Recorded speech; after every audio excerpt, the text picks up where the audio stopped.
Hello everybody and welcome to my channel. Whether you are new or returning, I am so excited you are here. My name is Kenzie and this is Kinda Crafty Kenzie, where we do all kinds of DIYs in crafting. And in today's video, I am bringing you 5 rustic Easter and spring DIYs. So let's go. DIY number 1, I am going to use one of my 12-inch wood rounds that I'm obsessed with. I get these off of Amazon and I will link them below.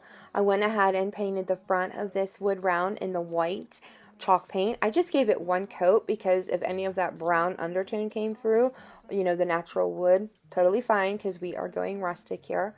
Then I obviously didn't want the entire thing to be plain white, so I did section off some spots with some painter's tape. I started off using the Silver Shadow by Waverly, but it was way too silvery. I didn't expect it to be quite that silvery, so I went ahead and went over top of that with some Nimbus gray chalk paint. Then I decided to go ahead and try out lavender. I don't know why I've never done this before. I literally opened this little jar of paint for this DIY. I always incorporate lavender floral into my spring and Easter decor, but I never thought to actually use the paint color, but I'm so glad I did. I'm now obsessed and I use this color scheme on a ton of DIYs. Now I'm going to come in with some of the Waverly Antique Wax and go ahead and kind of pounce on the little Happy Easter wood cutout that I got in a pack from Hobby Lobby. Now I'm using a baby wipe just to wipe off the excess. I really like doing that versus a paper towel now. It just does something different with the whole wood in bringing out the wood grain. I really like it. Anyways, then I went ahead and just drilled some holes on where I'm going to attach my hanger. For this hanger for this sign, I decided to take a really dark jute twine color, like a dark brown, and I doubled it up, and then I just strung it through and tied a knot off in the front so I knew exactly basically what size I wanted this to be. I measured it out then, and then I just strung on some of these natural beads, natural wood beads that I get off of Amazon, and they are linked below as well. Some of the beads I did go over with that baby wipe that still had some antique wax on it, and kind of brought in that distressed brown look. And then I left some of them in their natural wood tone, and some of them were painted white. So as you can see, they're different sizes and everything, different colors, and I just really love the way that little hanger looked. Then I used my brush on super glue. I still super glued my fingers to it, but a little bit less with the brush on one. And then I just took 2 lamb's ear stems and went ahead and tied those together with some jute twine, and then I glued that down right above the Happy Easter. I usually put my floral or my bows up top, but I decided to be a little different. Made a simple bow out of this burlap ribbon that I got from Hobby Lobby. I was absolutely obsessed with it, and I just used the last little bit of it on this project.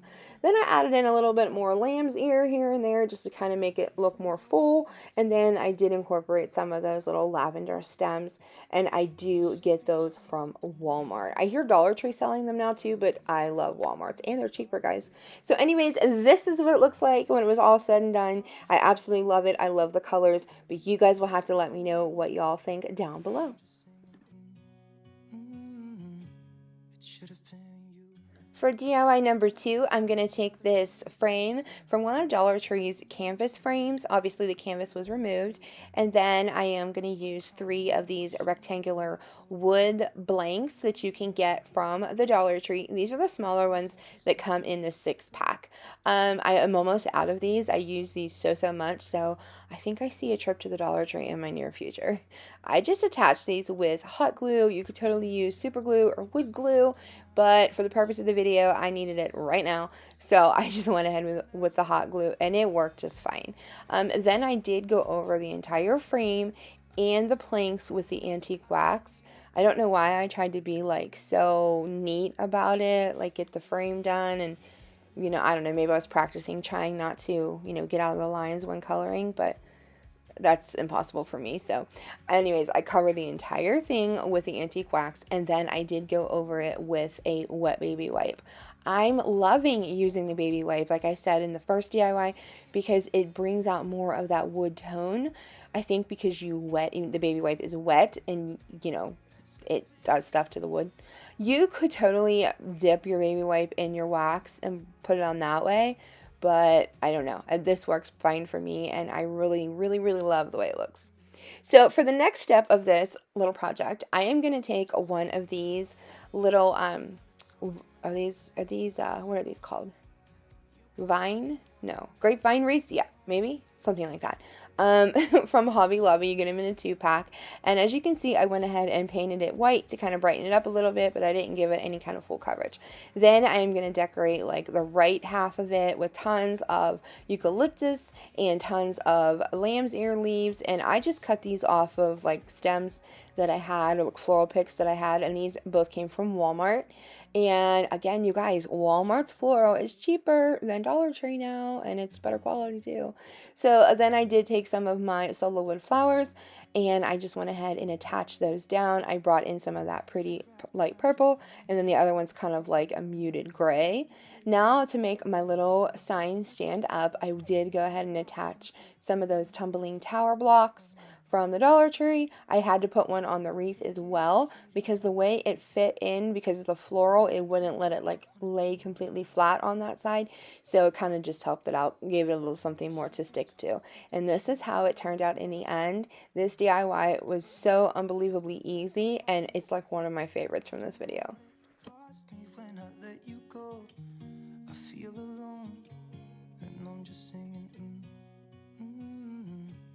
Should have been you. Another time, another place, I just know. It could have been you. What a crime and what a shame to let go. I interrupt this daily program to take a moment and thank my sweet subscribers. From the bottom of my heart, y'all know how much you mean to me, and I know that I could not and would not be here without you guys. And if you are new here today, I'll welcome. My name is Kenzie, aka Kenzie, and I hope you are loving the DIYs you see so far. As you can see, I'm obsessed with DIYing and crafting. Anything to do with taking Dollar Tree items, thrifted items, recycled, repurposed items, etc., and turning them into high-end, beautiful home decor. So if that's something you like, you're definitely in the right place. Go ahead and click that subscribe button, and now let's craft some more. DIY number 3, I guess I decided to start off camera. I don't know what I was doing.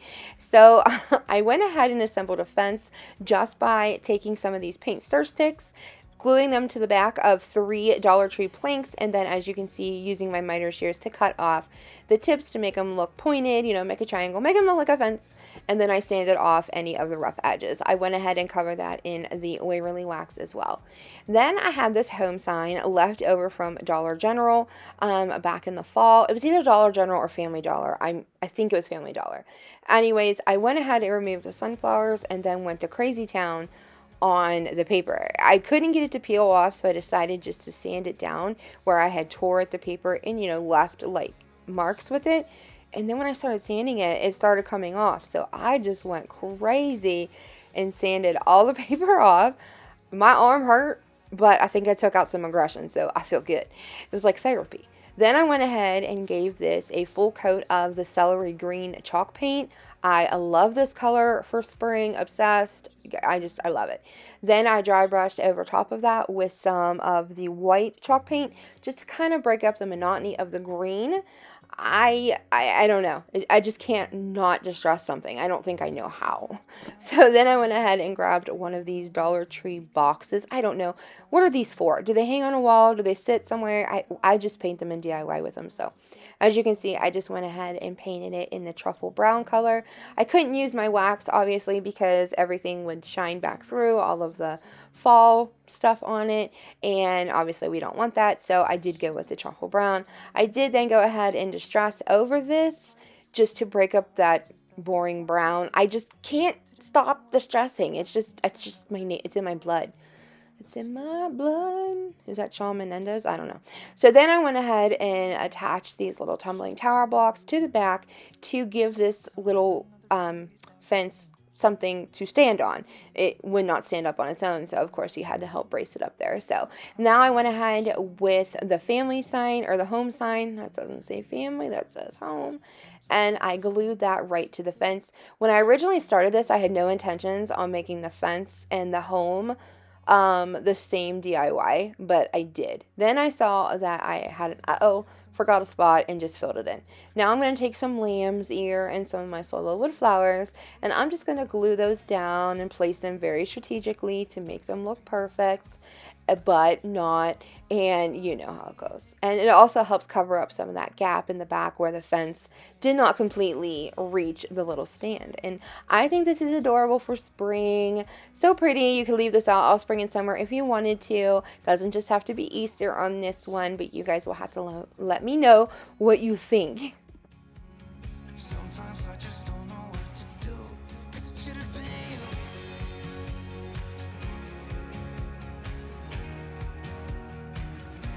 That should have been you.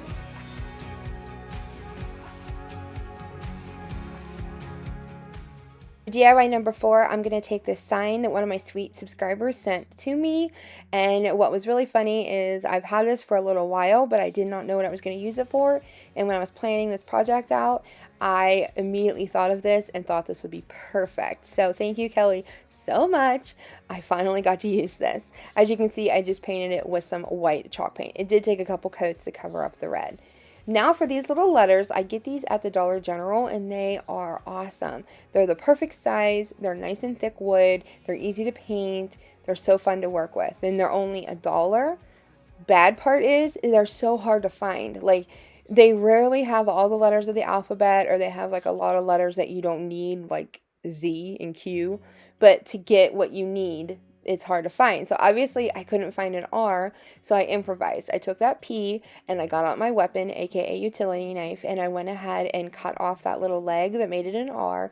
I did end up breaking the tip off of my knife doing this, but it was worth it. And then I just sanded down any excess, covered it with the antique wax, and it looks perfect. Then I went ahead and took this little wreath that I get from Amazon. I will list those below for you guys, or link those rather.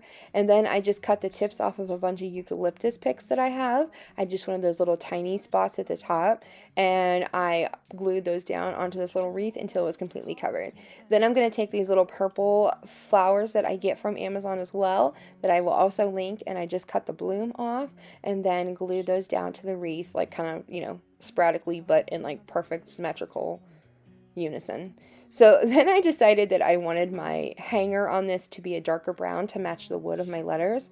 And instead of doing the smart and less time-consuming way of probably just painting it in the truffle brown, I decided to go ahead and take dark brown twine and wind it around the entire rope. This did take quite a few hot minutes, but I really like the way it looks in the end, and I think it gives it like a little something extra than what just like paint would give. So yeah, I don't know if I recommend doing something this tedious. It makes me kind of crazy, but I tend to do this often. So then I just hot glued down my letters. I did attach the letters down first and then put the wreath down last. That way, if the wreath didn't fit quite right, it could just kind of sit over top of the letters instead of like the letters hanging off the edge. You know what I mean.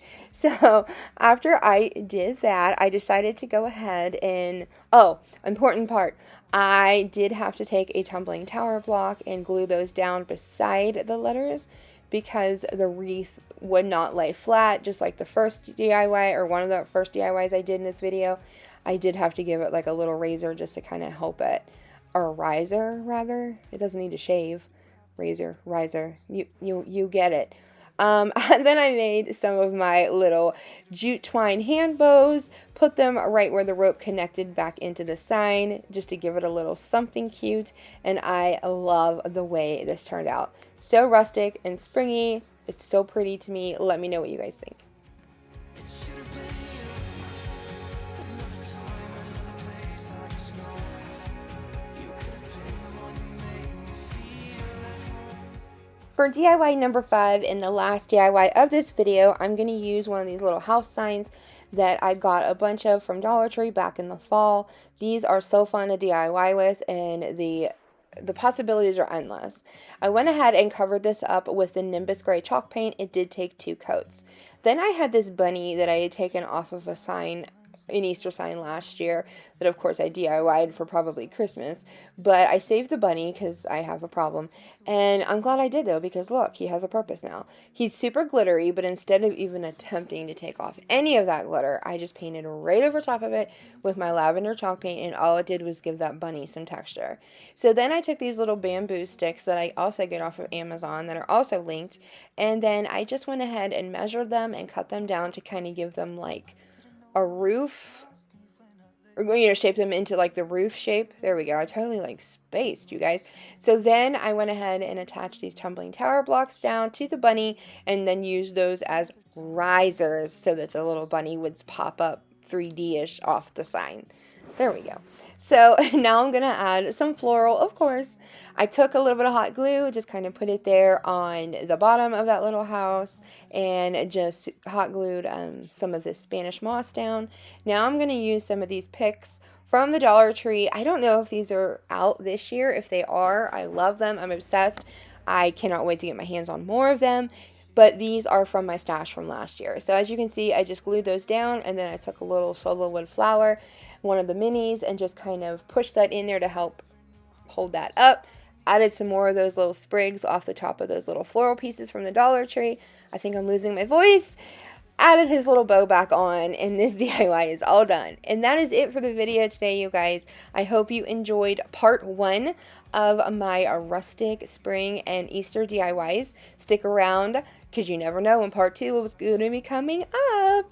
Anyways, I hope you guys have a great week, and I will see you in my next video. Bye.